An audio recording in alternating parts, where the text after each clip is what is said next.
Good evening, good evening, good evening, good evening, everyone, and welcome to Men Who Teach Expanding the Pipeline. This is a virtual event that focuses on inspiring and supporting men and others to consider teaching as a meaningful and rewarding career. Tonight, you'll hear from educators who will share their journeys, talk about opportunities and challenges, and offer some advice to help you explore teaching as a path forward. I am Jeremy Davis, and I serve as a senior program manager here at Teach. And I'm excited to be your moderator and host for tonight's webinar. So here's an overview of our time together. We'll start by grounding ourselves in this virtual space. Then we'll share a quick overview of Teach and what we offer. From there, we'll look at some key opportunities and why this conversation matters, and move into a rich panel discussion and close with some community reflections and some next steps.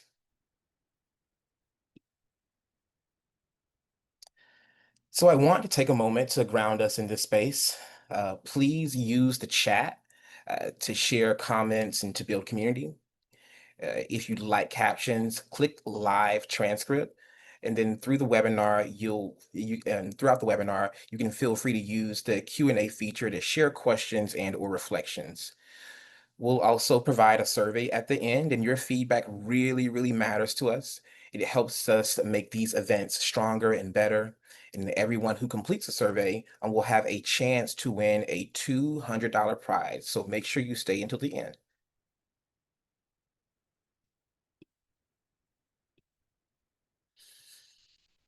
So what do we do here at Teach? Our mission is to teach, and my mission here at Teach is to help in the national teacher shortage. And we do that in partnership with state education departments, universities, school districts across several states and metro areas, including Colorado, Connecticut, Dallas, Houston, Minnesota, New Mexico, New York, North Carolina, San Antonio, and South Carolina, to encourage as many people as possible to enter the teaching profession and to make an impact in their communities.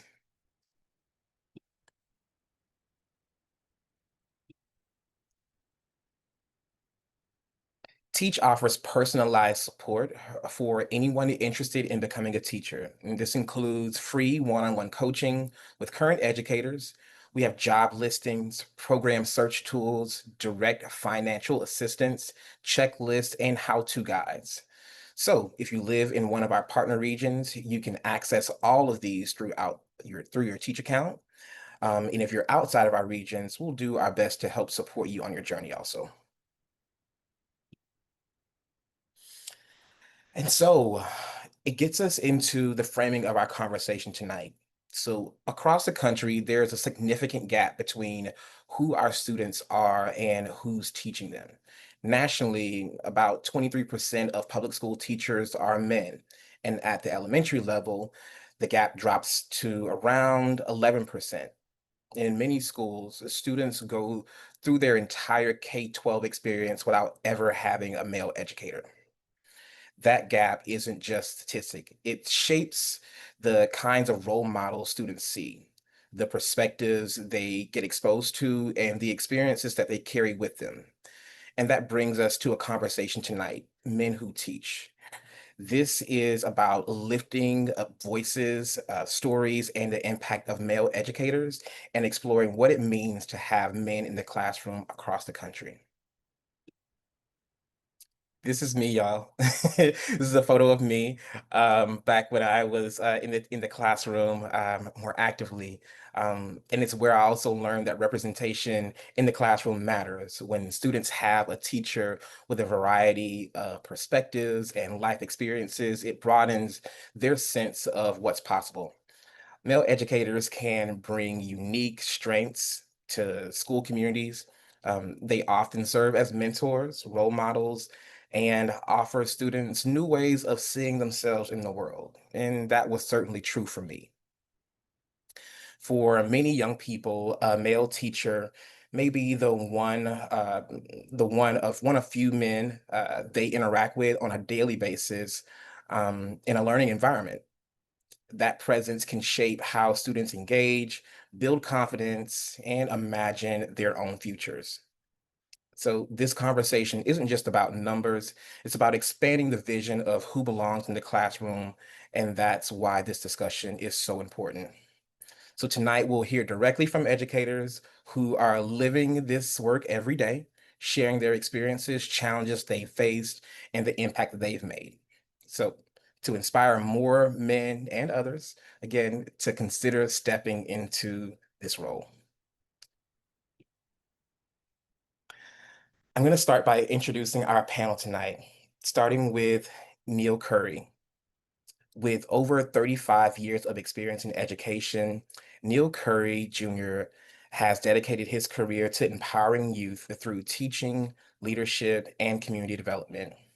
A proud great graduate of Siena College and the University of Albany, Neil has served as a teacher, principal, developer of innovative educational, social, and cultural programs throughout the city of Albany. As the founding principal and former executive director of Albany Community Charter Schools, recognized in 2012 as a National Blue Ribbon School of Excellence, Neil led efforts to cultivate strong academic outcomes for Black and low-income students. He also served as the Dean of Students at Achievement Academy Charter School and as adjunct professor at the University of Albany. Today, Neil leads the Fundisha Center Incorporated, a nonprofit organization dedicated to improving educational outcomes for Black children through teacher development and culturally centered programming. His signature initiative, the Teach Brother Teach Fellowship Program, inspires and supports Black men to become teachers and community leaders. Neil's lifelong commitment to education is rooted in his belief that every child deserves the opportunity to thrive and fulfill their purpose. We also have Adrian Salas.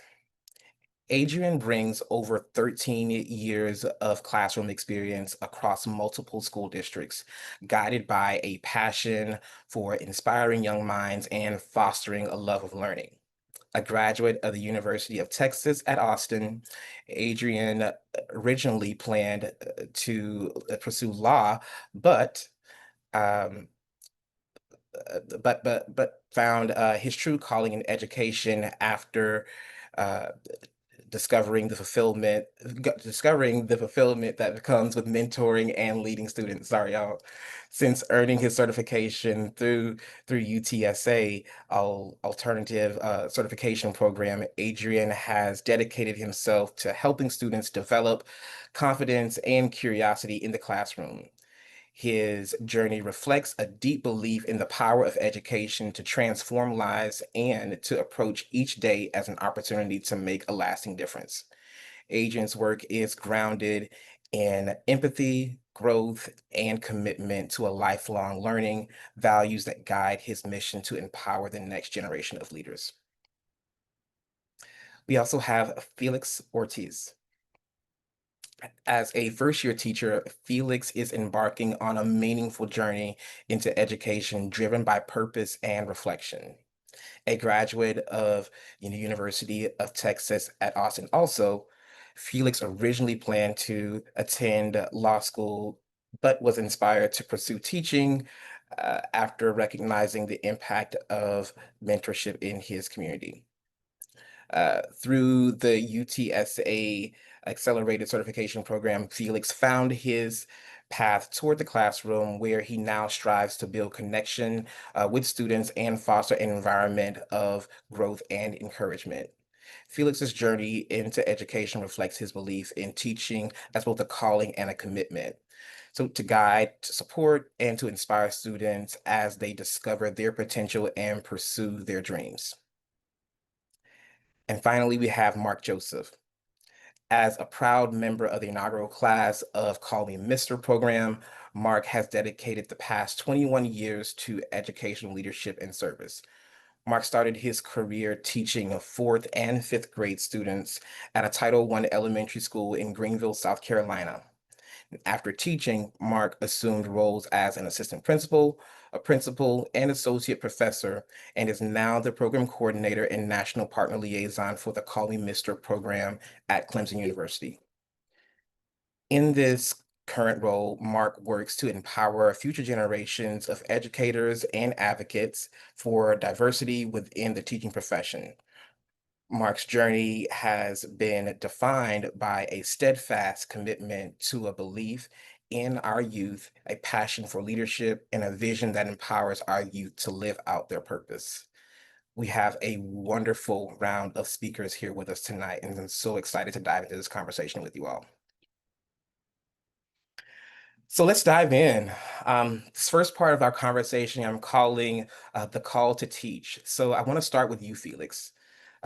Would you please share with us what drew you into teaching after initially planning a different career, and what inspired that shift, and what has surprised you the most since stepping into the classroom? Well, thank you for having me here, first of all, and hi everyone. So glad to see everyone here. For me, whenever I went to college, I kind of settled on just doing a degree, what I liked, which was history. I did well in school and that. So I thought, okay, why not do it? Uh, I think I told my parents I was going to do law school after, more so just to please them than really like satisfy myself. More like I have a plan, at least, but I wasn't sure what I wanted to do after. So that was my 4 years of college. I went to UT Austin for 4 years. And I think there were some seeds that were planted there before I really realized it.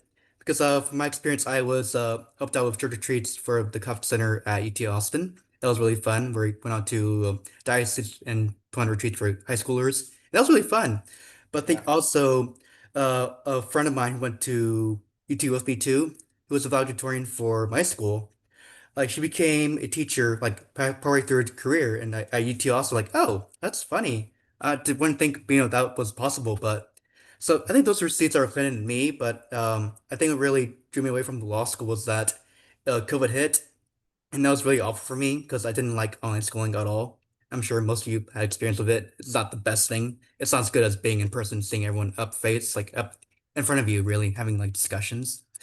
But for me, I realized, oh, well, if law school will be well, not like COVID, but like 3 years of school, that's much more difficult, and it costs a lot of money, and I'm not sure I want to do it at all. So I wasn't really sold on going to law school at all. So I thought about it for a bit. And thought, okay, maybe I should. It's not for me. So then I moved to San Antonio with my girlfriend, and I kind of just did jobs, like random jobs for a minute. And then I was working a job at Aramark on UTSA's campus, and then I saw a flyer for UTSA's Accelerated Certification Program. And I saw someone ask a question what it is, and basically, it's a program where if you have a degree already in Texas or a bachelor's degree, you take about 1 year of classes, 2 semesters, 15 hours each, and then you have a clinical semester of you're in a classroom teaching pretty much. And I thought about like, oh, well, I thought about my experience at UT Austin, like, why not?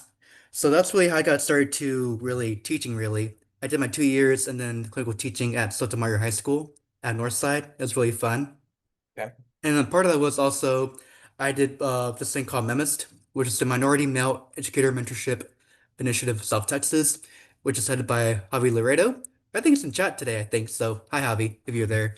But that really also got me in more to education too, especially as a male educator, because we know that's not really we don't see that many male educators at all really in education. So that's really like how I got into education myself. I think what surprised me, especially through my first year, is that students like me like as a person. I don't know why that's surprising for me, but like they ask me questions like, "Oh, how's your day?" I'm a Texans fan, so I told them that like, "Oh, hey sir, did you watch the Texans game last weekend?" It's like, yes or no, depending on the week. But I think like realizing where I teach too, like maybe for some of those kids, I'm the only like male teacher or male presence in their life every day that's consistent. So maybe that's why for me but that's been one thing that's been surprising for me personally. So Yeah. thank you for yeah, thank you. Yeah, yeah, that's cool. And I can really identify with that. I was on an entirely different pathway. Law school similar was in my vision. And I ran into someone that made me interested in teaching, and I started to explore it. And years later, here I am still supporting education, having been a teacher in the classroom. So good for you, and I'm so glad that you are connecting with your students and that they're loving you, man. That's awesome. That's awesome. Again, that's the reason why we're here. Adrian, how's it going? Um, would love for It's you going good. to reflect on, what's made you stay in the classroom in teaching over the years, and what continues to motivate you to do this meaningful work. So this is actually my second career. I did 13 years in the corporate world and didn't see much room for advancement while I was there. Didn't see much room for opportunities. And similar case, I was at a family barbecue. Cousin of mine was in a teaching program, and she was like, "You're good with kids. You work with kids. You should try it out." And at the time, I was coaching my son's t-ball team. And every time they'd have practice, I'd be out there. I'm like, kind of like this. I kind of like working with kids. It's different. And it was one of those where driving to work every day, I wasn't happy with what I was doing. And I knew I needed to make a change. So decided to go back to school. I was 27, did 3 years of full-time work, full-time going to school to get it as done as fast as possible. Did that, stepped into the classroom, and it's just something I truly enjoy. I've seen the opposite end of driving to work every day and not seeing what I or seeing what I don't want to do, Mm, to where here I wake up every day wanting to do what I do. I yeah, look forward to going to work. I look forward to being with the kids, teaching them, seeing those aha moments, seeing them grasp the things that I'm teaching, and kind of like Felix said, just building those relationships with the students. yeah, Because in our profession, it's very rare in elementary that you do see a male educator that's not in the gym or not a discovery teacher or a special teacher. So being in the classroom, making those connections, that's what's really helped me stay there and keep me grounded there. yeah. I can really identify with that part of your story too. I had a chance to meet my students that you saw in that picture. I met them when they were in fifth grade and got to loop up with them several years, and shared with some of you all prior to the call that they are now in their junior years of college and still very much connected with them. They are like my family. And so, yeah, yeah, those relationships, that's definitely something that keeps you motivated and keeps you happy about returning to that classroom every single day. So thank you for that. Definitely. Mark, we got a chance to connect last year and got to hear a lot about like your work here at Call Me Mister. So with that in mind, like drawing from your experience, supporting hundreds of educators, what patterns do you notice about what first draws men into teaching? So again, thank you again, Jeremy, for having me. But I would like to say the patterns that I've been able to witness over time has really been formulated by understanding the power of your story. We've held so many recruiting events, trying to interest, the younger generation into becoming teachers. But I think the thing that resonates so well with so many different groups of young people is the opportunity to be able to hear the stories. And what we all know and understand is that we're all connected to stories. Listening even to today to Felix and Adrian even share their background and their journey and what led them to this particular position that they currently serve. I think that's the key pattern that we all share and all have in common, because we see ourselves in stories. I think again, if you go back to the beginning of time, the connective tissue that we all find is be able to unveil and uncover what takes place in the power of storytelling. And so when we're able to have an audience with a group of young people, they're listening intently basically to figure out if they can see themselves in that story. And Yeah, so, what we also know and understand when we talk about education, when we're talking about becoming teachers, we're talking about being able to pierce and connect to the soul of individuals, yeah, not just, the policies, the practices, and the strategies. When you're talking about bringing a group of young people into this particular position, we want to be able to touch their hearts. Yeah. touch the very things that motivate them, that inspire them, that connect them to who they are, and even the possibilities of what they're able to do while they're in the profession. And so, when you talk about looking at those patterns, again, I just want to reiterate the point. The power of storytelling is just so critical when we're talking about bringing in new individuals into this teaching profession. Yeah, that's super, super powerful, Mark, and thank you for sharing that. Um, you know, I just shared with you though that I met that group of students as fifth graders and got to loop up with them, for several years. And man, the stories that I could tell from spending time with them, and learning them over the years, not even just them, their families as well, and Yeah. being connected with them to the point where some of them call me God Dad, Uncle, Big Brother still. So it matters, and telling those stories more and more, are the things that I think would definitely, draw people like into this profession, and draw people into the classroom so that they can also, have that same feeling and make that same impact that you all have had. Yes. Thank you. You're welcome. Thank you.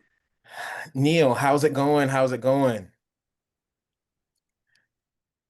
So Going from great. Great to be so here. Thank you, thank you. So, from your years of developing and supporting male educators, what do we see as a misunderstanding? Or what do we misunderstand about retention, about keeping them in the classroom? And so, what do teachers need most to stay and to thrive? Yeah, I think this is a great question. It's a very important one because I think one of the major misconceptions that we have is that teacher retention is all about pay. Mm, Right, and recruitment is all about what kind of incentives that we can offer. And so we know compensation is very, very important. So I don't want to minimize that. We yeah. need to pay our teachers much more. This is the most important job, in my opinion, in the country. But what I found, particularly with men, is what they're looking for is a sense of purpose, a sense of belonging. They want to be professionally respected and to feel valued. And so it kind of resonates with what's been said already in terms of listening to these stories about the impact that we can have on children's lives and in the community. And I think that's most what men are looking for when they decide to go into this profession. So while money is important, I think if folks knew how rewarding the work was, I mean, the stories that you're telling, the stories of the lives that we've influenced over the years, and when people come back and tell you after so many years what you meant to them Mm, in a particular moment, I mean, those are the things that are invaluable. And so money can't purchase those things. But but I think what ends up happening oftentimes is men come in with this kind of mission-driven sense of purpose, wanting to give mentorship to the youth, wanting to make a big impact in their community. They often end up feeling isolated, mm, feeling yeah. undervalued, and sometimes unsupported in the school cultures that are there. Because the way schools are set up, they don't often honor the experiences of men, don't appreciate their unique skills that they bring to the table, and often undervalue their competition, their contributions. So I think as a result of all of that, then you're not necessarily, sometimes they're not feeling as that they're making the impact that they could make. And they begin to look for other avenues or second guess the choices that they may have made. So I think one of the things that it starts with recruitment. We got to recruit, that's important, but much more effort needs to be done with schools and energy to in terms of working on the environments that we have in our school buildings, creating the conditions that will support male teachers, Black males in particular, in these schools, so that they want to stay, so that they feel respected, they feel valued, they feel that their voices are heard, they feel that their contributions matter, and that their unique identities are affirmed and their perspectives are taken into account. What ends up happening a lot of times to Black and Latino males. Um, is they get pigeonholed oftentimes into disciplinary roles. And oftentimes we'll go into these settings, and because of the ability to have relationships with kids, we'll get called on quite a bit to intercede with students to help them out, and that can sometimes be overburdened. And then Mm. sometimes when you are effective at that, then you get stuck only doing that, and so you're not often looking for your instructional capabilities or your leadership and instructional realm. And so we kind of sometimes the a teacher who's very, very effective in the classroom as a male, that will get reduced as, oh, well, they're really good with classroom management. That's why, and then we tend to miss maybe some of the instructional qualities that they have. And so schools got to do a better job in terms of creating cultures where that doesn't happen. And so I think one of the things is what I find that men are looking for is a sense of community. They want to be a part of something that's bigger than themselves. Yeah. They need mentorship. They need to be looking at places where they can find guidance and support. They want to have pathways to leadership. So often I've seen men that have been effective in a particular way, but then they get overlooked for leadership roles or other opportunities that may be offered to other people. And then the other thing I want to say is we want to have culturally affirming environments in our schools. So we often hear about that being discussed when it comes to students. Yeah. Yeah. We need culturally affirming environments for teachers as well, where they feel that their identity is looked at as an asset to the school community and also to their ability to engage students and the community. And so I think those are definitely some things that I think we can make a lot of headway if we focus on those things. Yeah, yeah, so much there, Neil, and thank you for that. I want to particularly hone in on that piece you just named around like the mentorship and why that matters. Um, I just remember going in, my first year teaching, and that first year is, it's sometimes, a big learning curve, right? And so having that support in a mentor teacher and folks who are able to help to guide you along, and then even further along what you mentioned in your career, to coach you along in your career, to help you be able to make those sound decisions, and guide you through, what that process looks like of growing in your profession, and just having that person that you can like lean on to help you make the right moves. So yeah, so much of that, and I know that we'll hear a little bit more of that, a little bit of how you're doing that over at Teach Brother Teach in that program. If I could Yes. just piggyback off Yeah, one thing Neil sure. said, my last campus, I was there for 12 years. It was the first campus I ever worked at, hadn't been anywhere else. And I did get stuck in that disciplinary role. And it's Mhm. tough because teaching in general is a tough profession. Yeah. Mhm. There's no other way to say it. Adding that disciplinary role on top of it, I'd spend half my day in the classroom, the other half walking around with admin, helping with behavioral issues. And Yeah. then it takes away from that love of this is my class. Now my kids aren't seeing me anymore. So it's a domino effect when that happens. You take that one domino and knock it over, it just starts messing with everything else. And it could mess with your head as a teacher, it could mess with the student's behavior, their progress. It just bleeds into one another. Yeah. Yeah, they call that the invisible tax. Yeah. Yep. I Yeah. like that. And it's a weight, and so and thank you for for sharing that, Adrian. But that weight that you have, it's important like to name, that we have as male educators. So thank you all for lifting that up. So Felix and Adrian, Felix first, share some of the challenges that you faced in your journey so far, and what moments tested your commitment, and how do you stay grounded in your purpose? Well, I think for me, the challenge was just preparing for the program in general, or like doing the program itself, because um, I already got my degree, so funding was a little bit tighter for because I already have my degree in hand. So for a minute, I had to work both a full-time job and be in classes at the same time.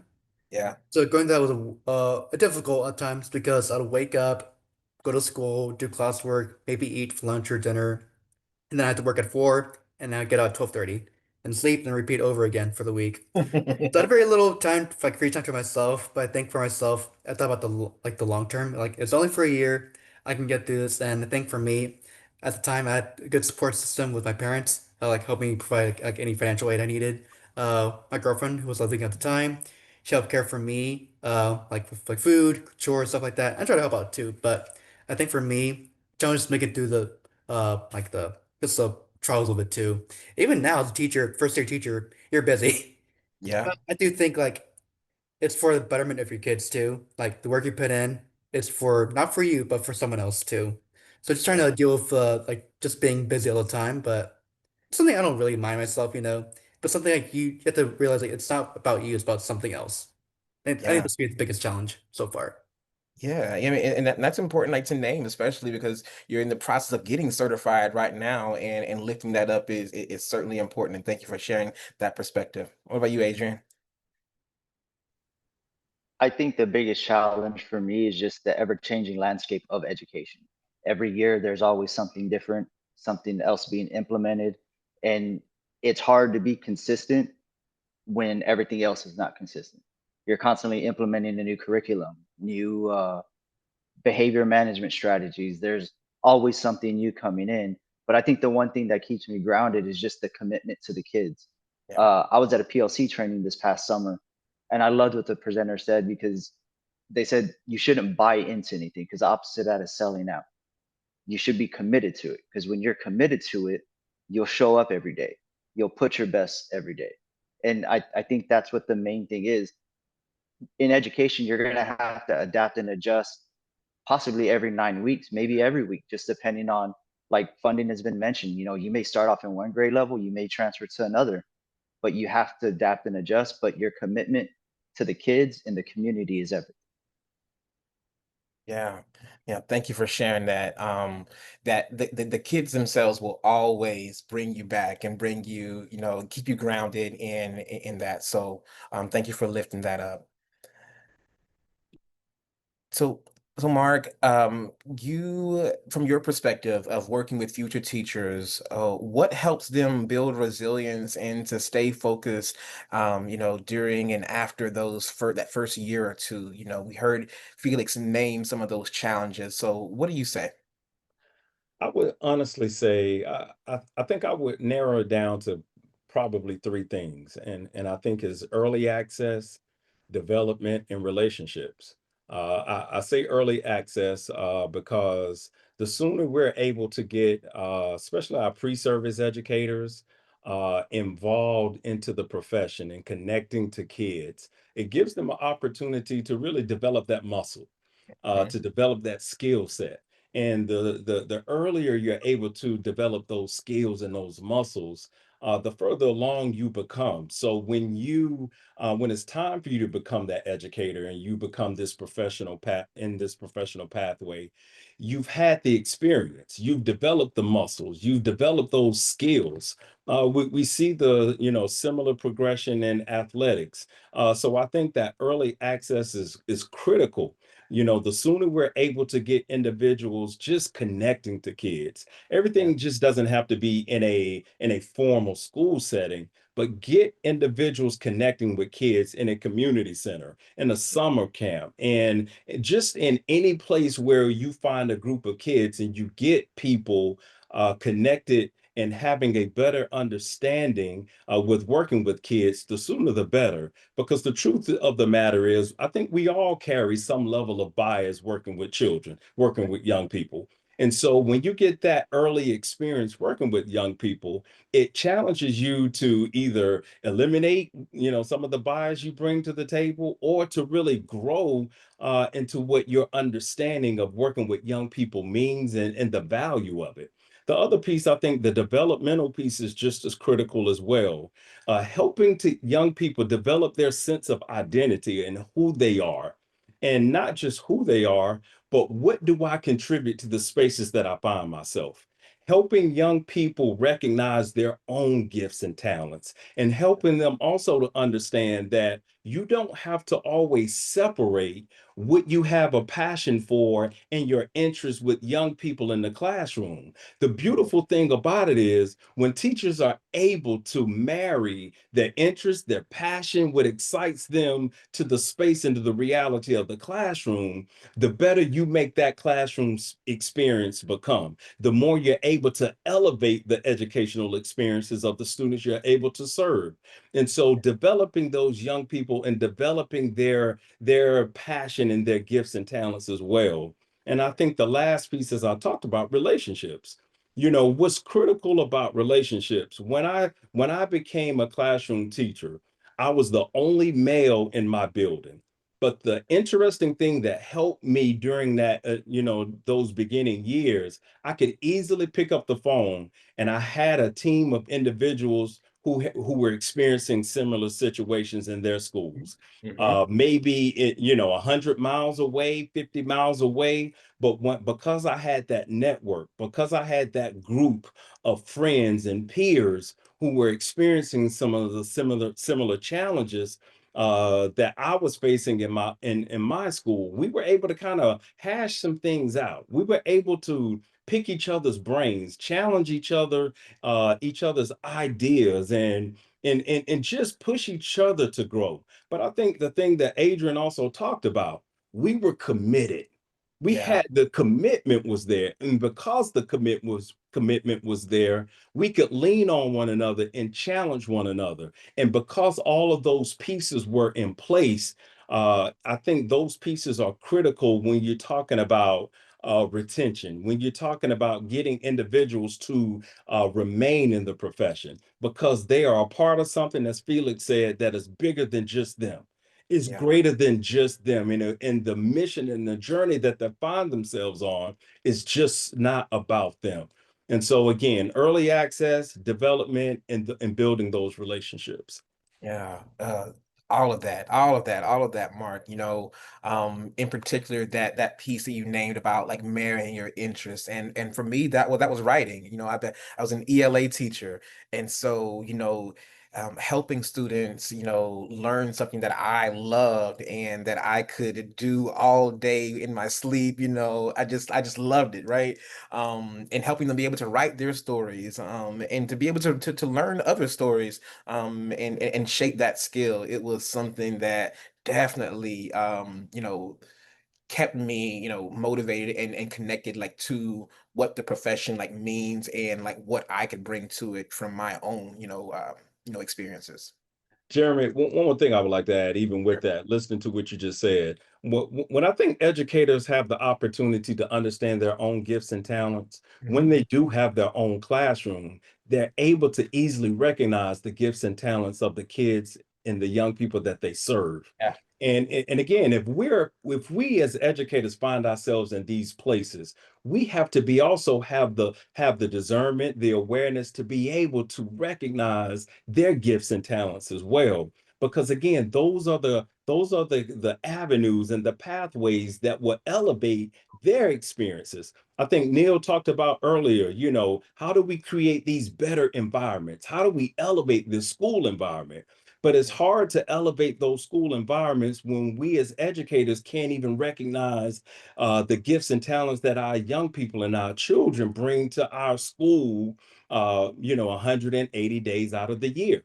And Yeah. so that's why it's just as important for us developing, becoming educators, that we know and understand what we contribute and what we bring to the table as well. That's right. That's right. That's right. And that's a great, great segue into the next part of our conversation, grounded in mentorship, community, and brotherhood. And so, Neil, I want to kick it back to you to talk about the importance of building networks like Teach Brother Teach. Love to definitely want to hear more about that program, and what difference does that kind of professional brotherhood make for retention and for growth? Yeah, I think Mark hit on many of the things. I was amen in many of the things that Mark was saying, because I think that's really what Teach Brother Teach and other programs like ours is about creating a sense of community. So our model is a cohort model. And as has been mentioned several times before, it can feel very isolated as a male educator. You can be one of only a few people in your building. You may not find somebody that you can connect with, that you feel where you feel supported. And Teach Brother Teach is designed to create a community where there are other individuals pursuing the same things that you're pursuing, having the same experiences, the same challenges, and you have some places where you can bounce ideas off of. We also are intentional about creating mentorship. I'll tell you a story. Early in my career, career. I was working in a high school, and I used to go to the teachers' lounge on my break every single time, and the teachers' lounge was just a very negative place, lots of complaining and da. And so I was walking down the hallway one time after leaving there, and I must have had my face, kind of screwed up walking, and I saw a older black teacher that was in the building. He said, "Hey, you okay? What's the matter?" And I said, "Oh, I just came from the teachers' lounge, man." And he said, "Oh yeah," he said, "Oh yeah, that's why I stay away from there." He said, "Yes, Yeah. there are too many negative people." And he kept walking. And I stood there for a minute in the hallway. And then I said, "Well, wait a minute. Where are all the positive people? They're all in their classrooms, and the negative people are having so much of an influence on the school and the culture what's going on. You couldn't find them." And that always stuck with me, because I think we have to be very, very intentional about helping people make those connections. It's great if you're in a place and it's organic and somebody just kind of takes you under their wing and helps you out and supports you, but that doesn't happen for everybody. And so what we try to do in Teach Brother Teach is to match people that are coming into the profession with people that are experienced, administrators, people that have been down this road before and that can give you advice. And when it seems like it's the worst day in the world, the sun rises tomorrow and you have another chance to do it. That's one of the beautiful things about education. We have an opportunity to come back tomorrow and fix whatever it is. So Teach Brother Teach and other programs like ours is about community, is about forming connection, about providing mentorship and affirmation, and it's needed because these are things that are not done in most schools. Schools are not intentional about doing those things and creating them, and oftentimes are ignoring many of the things that people are going through. And you don't always feel comfortable enough sharing that. As we know, as Adrian mentioned, there's so many things on teachers' plates, so many things that they're juggling, they're trying to keep up with. You often don't want to say, "Hey, I'm struggling. I need some help. I don't know how to handle this," because and it helps if you have a safe place where you can say, "Hey, I'm struggling with this," and somebody can say, "You know what? I went through the same thing last year. Here, let me show you a tip or a trick that I picked up on, or here's a resource for you, or here's some things that can happen, or I had a student just like that last year, and this is some strategies that you can try." And I think so. We want to create those kind of intentional spaces. The other thing that we try to do is to eliminate as many barriers as possible, from folks deciding to go into the field. Oftentimes, with state education departments and all these requirements and things, it could seem like, I know many people say, "Yeah, I want to go into that field," but then they tell you all the hoops that you need to jump through in order to become certified or be able to start working. And you say, "You know what? I don't want to do all of those things." And so you need some help in terms of how do you navigate that process. We provide some financial assistance if you need to go back to school, that we can support you with that, and then ongoing professional development. And so, unfortunately, many of the schools of ed have not done a good job in teaching the skills that we really need to have to be effective, particularly in urban schools.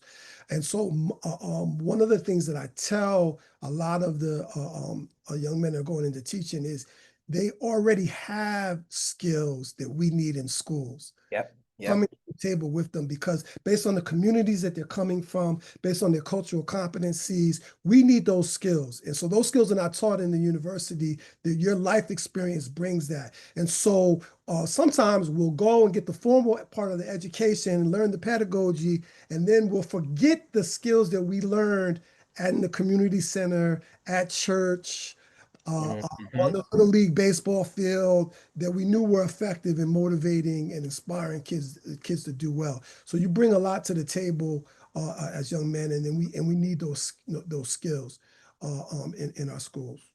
Yeah. So I wanted many things. to add, oh, I'm sorry. Go ahead. No, I wanted to add to one thing that Neil said, and I think it's very, very important. He talked about people in the teachers' lounge being negative, and you have the positive people sitting in their classroom. And I don't think people understand the effect that has on a first year teacher walking into that lounge. We've talked about retention, we talked about teachers coming back. And when you're filled with that kind of negativity all day, every day, it makes you feel like you don't want to be a part of that. And to a first year teacher, you don't understand that not every campus is like that. That may be your only representation of a campus, and you think, That's "Oh, true. all of education is like this, I'm out." And that hurts it. And I think it's so important, like Neil said, and Mark, find that group of teachers that's going to have your back. It's going to take you under their wing. And when you need a question, ask it. I think even when I started out teaching, there were some times where I didn't want to ask for help because my thought was, I don't want them thinking I don't know what I'm doing. When in the actuality, now I'm like, tell me, I want to learn. Like, how do I get better? That's my whole purpose now, is every year is a new year. You have new students, new obstacles.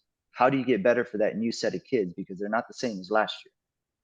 Yeah, that's so true, and being in community, it's so important to sustain and be and have longevity in education. So thank you, for doing the work of both, staying committed and supporting those who are navigating that space. So Mark, um, back to you. Reflect on your own mentors. How did mentorship shape your pathway into leadership? And, how do you see it shaping the next generation? Yeah, I think that's really a good question. Mentorship, has been everything for me. Even as it relates, to me coming into the profession. I'll never forget the day I met a gentleman by the name of Jeff Davis. And he called me into his office, and we're sitting in his office, and again, just having a general conversation about life, getting to know him and some of the things he had gone through. He's a former professional athlete, and he whips out a book by John Maxwell. I think it was called The Leader from Within. And so he starts talking to me about this book and starts talking to me about integrity. And I mean, I was only supposed to be there for maybe 10 minutes. I mean, the 10-minute conversation turned into 2 hours. And I really began to see, again, an individual that was well read, Mhm. well spoken, but someone who began to talk about integrity Yeah. and talk about leadership and talk about the how important being a leader is, and what a leader is. And so having that initial conversation with him, he and I have just been able to develop a true relationship as a result of that particular meeting. And so he was one critical mentor that I've been able to have in my life. Another lady comes to mind, another individual comes to mind, Francis York. And this was during my age of student teaching, and to be quite frank, I was struggling. I was having a difficult time. And the interesting thing, I wasn't having a difficult time with the students.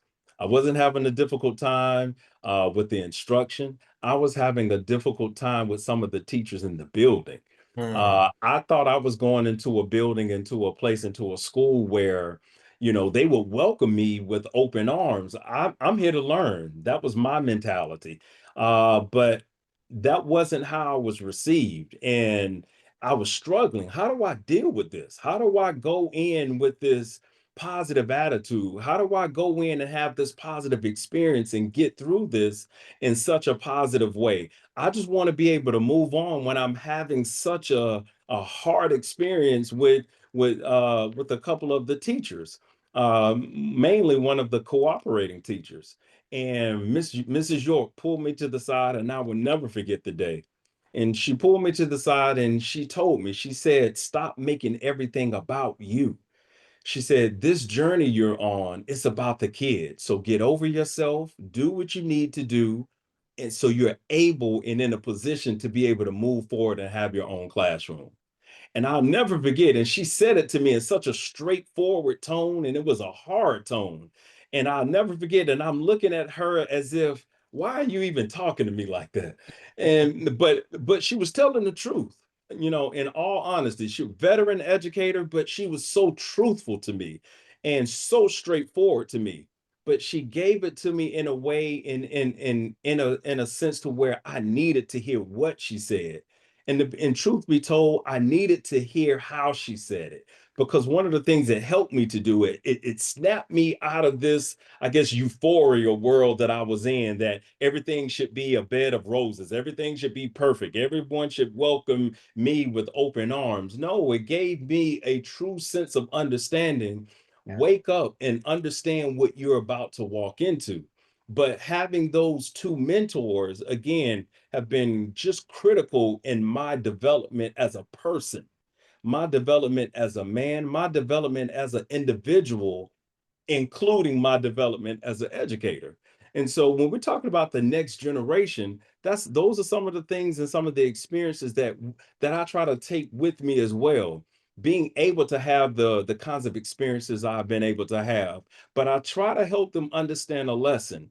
I'm in a position not to lord over you, because I think real mentors help you Yeah, to understand we're in this together. We that's walk side by side and we can go through this together, yeah, not through a place of I'm lording over you or I'm this veteran, I know more than you. No, I'm not diminishing what you bring to the table. I'm not diminishing who you are as an individual. Let's walk side by side. Let's learn from one another and let's do this together. And so that's why I think mentorship is so critical when we're talking about this arena of really being effective educators who happen to be change agents. that's right. That's right. That's right. So important. And Felix, earlier you were sharing some of the support systems that you have in your parents and your partner, but would love for you to hear from you as a first year teacher. How are you finding community right now? For me, well, I should probably give context for the school I'm working at. So I'm working at a charter school that's close to downtown San Antonio. And for what I know, uh, there was a leadership change from last year. Basically, like all but like a handful of teachers remained behind, pretty much. So for me, my community that I've been finding was been those teachers that have been there already, who know the kids already. You know, Yeah, like, hey, uh, this kid doesn't doing well in my class. What can I do with them? I can go then and be like, because they had them before, because I understand the kid already, know what works, what doesn't. So I go for them for support. But those couple of teachers that have been there already, especially two that are like a married couple, they're from the area themselves, and like they came back to teach in that area because they know how it's like to grow up in that area because it's but on the lower end of the SES spectrum, but going to them asking for help too because they're also there. I know that they've been around, the block pretty much. Like they know like what it means to be from there pretty much. So that's my support system there too. Also, other first year teachers, like other teachers that are new too, because they understand like what it's like to be a new teacher, kind of figure out like what to do, the first time ever pretty much. But yeah, I just asked for help too, and I'm just really lucky that whoever I go ask for help, like they're really helpful. They give me yeah, advice, like for example, like today, probably tomorrow, I need to take some kids in for lunch detention because I haven't done assignments. That's part of the job.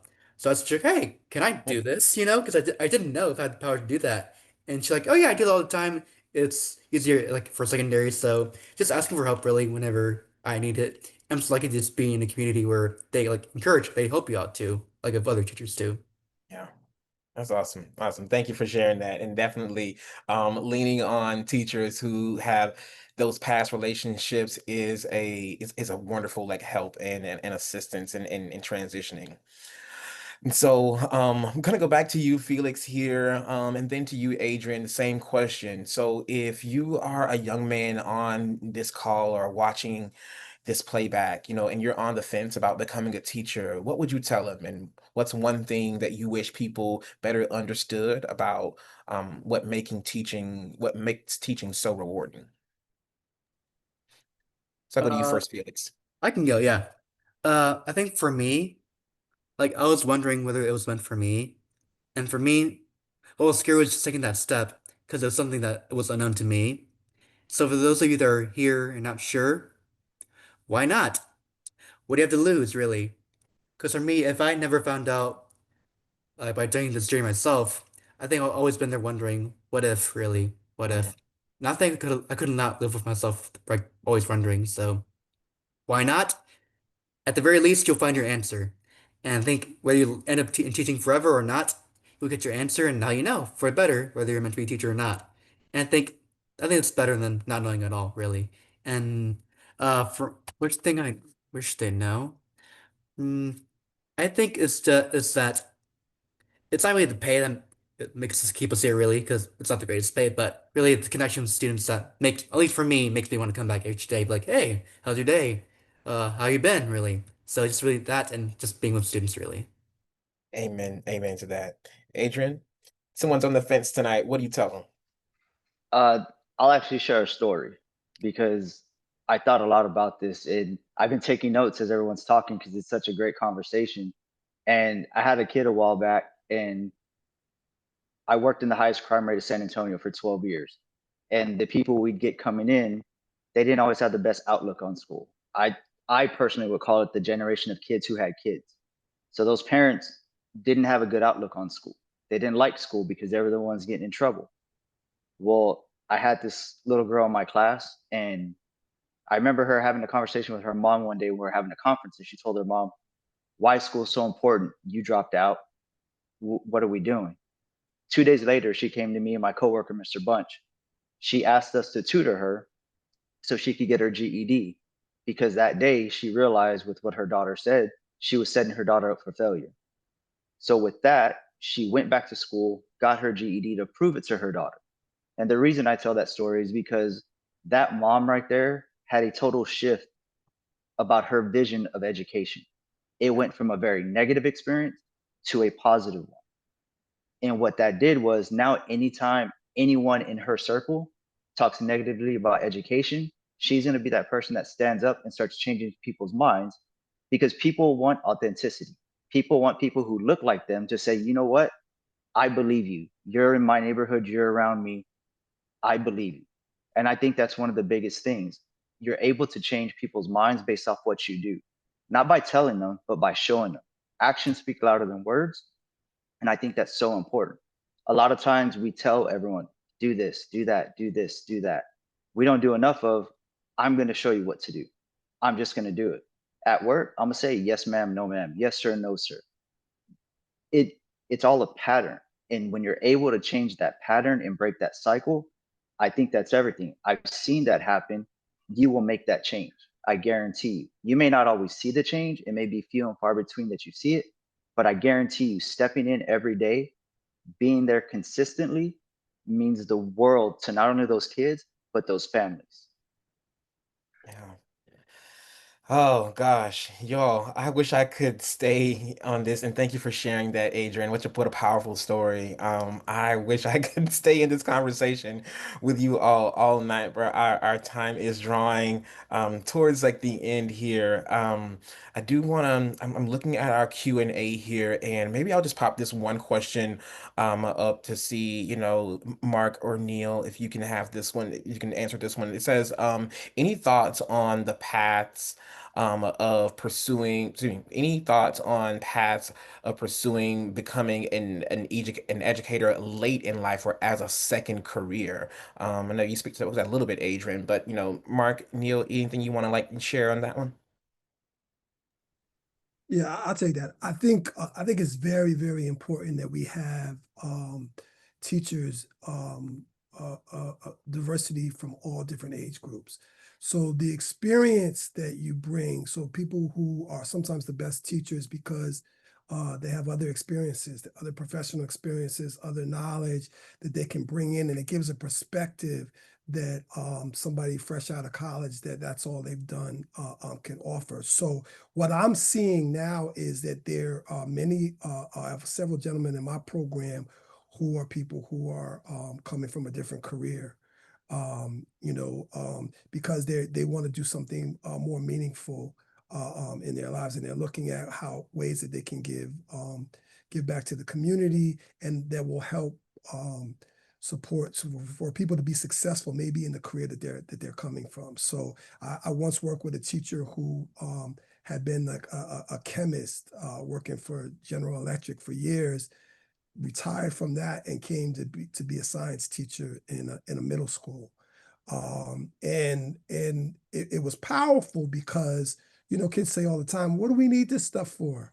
This doesn't make any sense. Why are we doing this? He was able to give practical reasons as to why this information was important and how it led to a career where he was very successful, made a lot of money. So I think it's very, very important to have experienced people come back to the field. That's real. That's real. And then, Neil, any closing thoughts as we wrap up our conversation tonight? Oh wow, I have so many. My mind is racing. It's been a great conversation. That was a powerful, powerful story, Adrian, that you just told. I guess I have a couple things. I guess one of the things, just to answer the last question about what do you tell somebody that is considering the field that they're going on, and as I mentioned, I think this is the most important work that anybody could be doing in the country. And so there's so many things. What's been alluded to tonight is there's so many ways that you can make connections as a teacher. Teachers are leaders. You know what I mean? Teaching is activism. Yeah. Teaching is community service.